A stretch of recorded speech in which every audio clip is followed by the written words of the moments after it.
Hai, saya Adi. Kali ini saya akan membahas apa aja sih fitur yang ada di aplikasi Dual FFT. Aplikasi transfer function ini bisa jalan di iPad ataupun iPhone. Dengan aplikasi ini kita bisa hanya menggunakan mikrofon seperti ini. Ini mikrofon yang paling murah menurut saya untuk mikrofon RTA di HP. Ini menggunakan Dayton Audio tipe IMM6. Ini seperti ini. Ini ceknya TRRS yang masuk ke iPad. Nah, kebetulan di sini tidak ada port untuk 3,5 mili. Saya tambahkan adapter lagi USB-C yang ujungnya ada port 3,5 mili. Yang nanti saya masukkan ke sini. Kemudian ini untuk outputnya. Nah, outputnya saya menggunakan VA cable dengan jack TRS, kemudian ujungnya langsung XLR. Untuk ujungnya sih bisa disesuaikan jika menggunakan AGTS ataupun jack yang sama jika untuk pengukuran di audio mobil. Bisa juga kontak saya jika membutuhkan kabel dengan kebutuhan khusus. Oke, nah ini saya gunakan speaker aktif yang akan saya gunakan sebagai contoh. Nanti kita akan coba. Ini inputnya, nanti saya akan hubungkan ke sini. Caranya, ini masukkan dongle-nya atau adapter di sini, kemudian ini masuk ke sini, mikrofonnya masuk ke sini, dan ini jack TRS VA cable masuk ke sini. Kemudian ujung dari kabelnya ini ada dua, ini ada XLRL dan ini ada R yang ada tandanya ini R. Saya pakai yang L. Nah, oke. Saya buka aja di sini.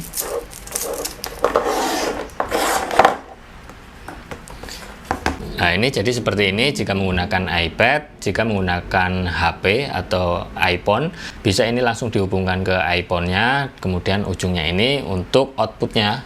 Saya kebetulan menggunakan kabel output XLR. Di sini speaker aktif. Sekarang kita bahas menu yang ada di aplikasi transfer function-nya. Nah, di sini kalau kita lihat di yang pertama kita lakukan adalah pertama di bagian kiri pojok, ini di bagian atas setup terlebih dahulu. Ini jika mau di save ke iCloud untuk file semua settingannya. Jika tidak, ini tidak perlu dicentang. Kemudian di sini ada audio global. Nah, ini settingan jika menggunakan kompensasi file. Ini ada kompensasi file Dayton IMM6-nya. Bisa diaktifkan enable jika tidak mau menggunakan kompensasi filenya, jika bisa di disable. Kemudian audio bitrate-nya di sini saya menggunakan 24 bitrate. Kemudian outputnya saya menggunakan output mono. Jadi bisa menggunakan salah satu dari output XLR ini sama aja. Oke. Nah, kemudian untuk yang lainnya bisa disesuaikan dengan kebutuhan. Nah, di sini ada default kalibrator output. Ini jika kita mengkalibrasi si mikrofon ini menggunakan sound kalibrator. Defaultnya ini 94 dB SPL. Kemudian di bawahnya ada settingan high contrast mode. Jika posisi seperti ini berarti ini menjadi warnanya hitam. Jika high contrast berarti backgroundnya ini menjadi putih. Kemudian di sini ini untuk settingannya bisa fade atau metric, dan yang lainnya bisa disesuaikan aja dengan kebutuhannya. Oke. Kemudian ini untuk supportnya aja, jika ada bug atau apa bisa langsung report di bagian paling atas ini, dan lainnya bisa dibaca sendiri. Kemudian mikrofon setup. Kemudian di sini ada headset mic 1. Ini karena sudah terhubung mikrofon eksternal dari iPad-nya ini masuk ke sini. Jadi di sini terdeteksi headset mic 1. Oke. Kemudian line input. Di sini jika mau mengkalibrasi input dari line-nya. Jadi bisa dikalibrasi, trimnya bisa ditambah di sini. Saya kembali ke mikrofon setup. Nah, di sini ada file kalibrasi. Nah, jika mau import filenya, jika sudah download file ini, tinggal klik di sini dan import filenya di sini. Kebetulan saya belum download untuk file koreksinya ini, saya tidak masukkan di sini. Saran saya selalu masukkan file koreksinya ke software yang kalian gunakan. Kemudian di sini bisa ubah namanya, misalkan menjadi IMM6. IMM6 ini adalah tipe mikrofon Dayton audionya ini. Kemudian jika mau dikalibrasi di sini masukkan sound kalibratornya dan kemudian atur trimnya. Nah, caranya seperti apa bisa lihat video saya yang pernah saya upload juga. Oke, jika sudah di sini selesai, Di sini di bagian bawahnya ini juga ada pengaturan untuk FFT windowingnya bisa menggunakan defaultnya aja, Hunning, kemudian displaynya, coherence-nya mau ditampilkan atau tidak. Jika mau ditampilkan ini tekan seperti ini, kemudian smooth pasenya, kemudian wrap atau enggak bisa disesuaikan di sini sesuai dengan kebutuhan. Kemudian ada audio setting. Nah, di sini ada measurement, di sini saya pilih IMM6. Oke. Kemudian audio setting. Nah, di sini untuk SPL-nya mau weighting-nya mau apa? Misalkan di sini mau SPL A weighting, C weighting, terus kemudian modenya slow atau fast. Misalkan di sini slow.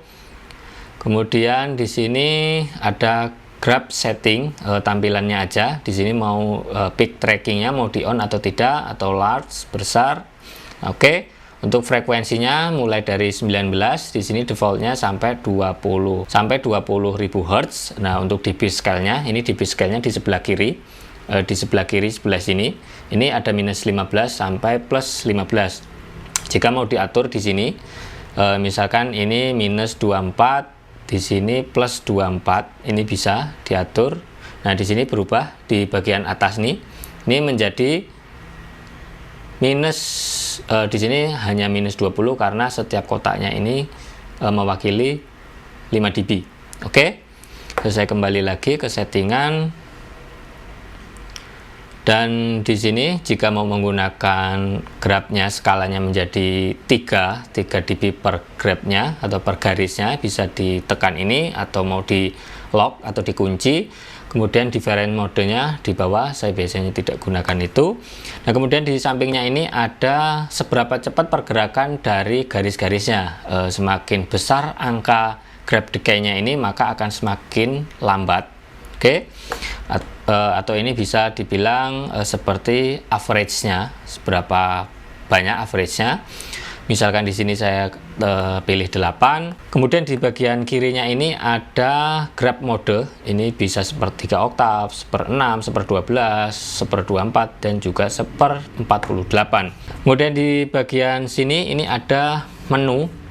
Ini bisa untuk save data. Jika kita ukur si speaker, kemudian mau save datanya, mau recall, mau export, mau save, mau clear, mau hapus, ini semuanya ada di bagian menu ini. Oke. Untuk play-nya di sini, ini untuk play-nya, kemudian generatornya. Di sini ada beberapa pilihan generator, synthwave, square, white noise, dan pink noise. Untuk mengaktifkannya seperti ini. Kemudian di sini ada levelnya. Levelnya biasa saya menggunakan 0 dBFS dan pink noise. Oke. Nah, untuk mengaktifkannya ini. Oke. Nah, jadi sekarang speakernya ini nyala barusan. Nah, di sini yang menarik adanya delay finder di bagian bawah. Nah, di bagian bawahnya ada delay finder untuk melihat dari jarak speaker ke mikrofon ini berapa lama nyampainya. Jika kita mau mengatur time alignment atau delay time antara speaker satu dengan yang lain, atau misalkan full ring dengan subwoofer, kita bisa menggunakan fitur yang ada di bagian delay findernya ini. Oke. Nah, di sini saya akan perlihatkan. Di bagian delay finder ini ada average, berapa banyak di average atau pengambilan datanya, sampelnya. Kemudian di sini ada sampelnya. Sampelnya ini mau berapa sampel. Jadi semakin besar angka sampelnya ini akan semakin lama pengambilan datanya. Oke. Kemudian di sini ada berapa derajat Celcius suhu yang ada sekarang ini, bisa Celcius, bisa Fahrenheit. Kemudian di sini ada generator, bisa mono ataupun stereo. Saya biasa menggunakan mono defaultnya, dan di sini ada tombol resetnya. Kemudian ini delay finder atau angka delaynya akan masuk di bagian ini. Nah, jika mau di set untuk set sistem latensinya, ini bisa ditekan bagian ini. Nah, kemudian untuk mengulang delay findernya, melihat delay findernya, ini bisa tekan di bagian delay findernya. Misalkan saya ambil contoh seperti ini. Setelah tulisan done ini, setelah muncul tulisan down ini, berarti proses delay finder atau mengcapture delay time antara speaker menuju ke mikrofonnya ini sudah selesai. Langsung aja bisa langsung close. Nah, untuk lainnya seperti ini. Nah, ini jika kita menggeser posisinya ini akan berubah jika kita menggeser posisi mikrofon dengan jarak yang seperti ini, jika awalnya ini 30,27 milisecond, yang tadinya di sini, sekarang saya mundurin lagi, ini akan berubah sesuai dengan jaraknya. Saya ambil contoh seperti ini. Saya ulang lagi delay findernya. Oke. Nah, sekarang ini menjadi 30,67. Misalkan saya dekatkan lagi.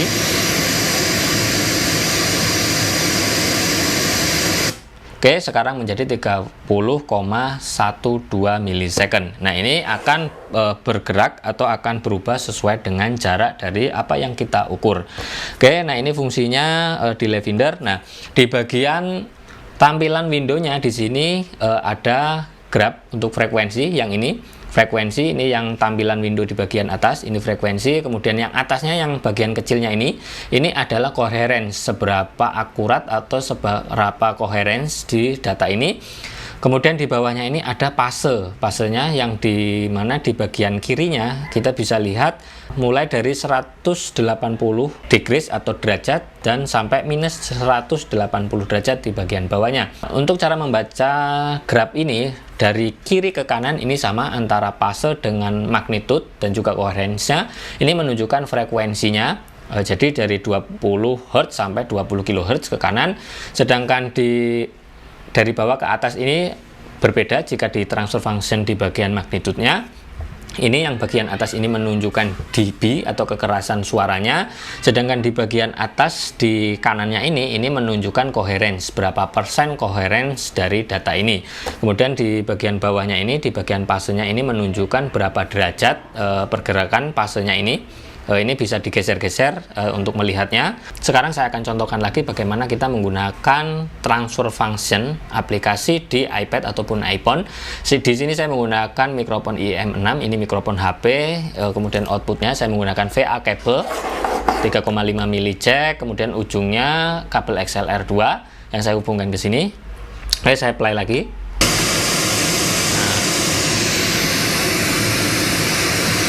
Setiap saya menggerakkan posisi iPad ini kemanapun kita posisinya, akan berubah respon frekuensinya dan juga respon dari fasenya.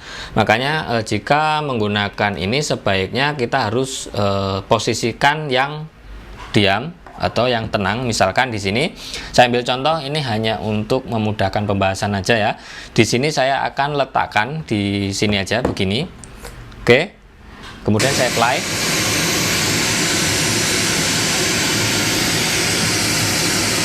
Nah, di sini saya akan delay finder. Oke. Nah, di sini angka delay findernya 30,54 milisecond. Saya play. Oke.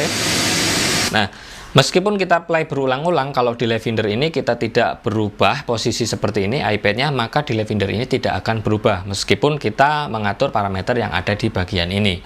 Oke.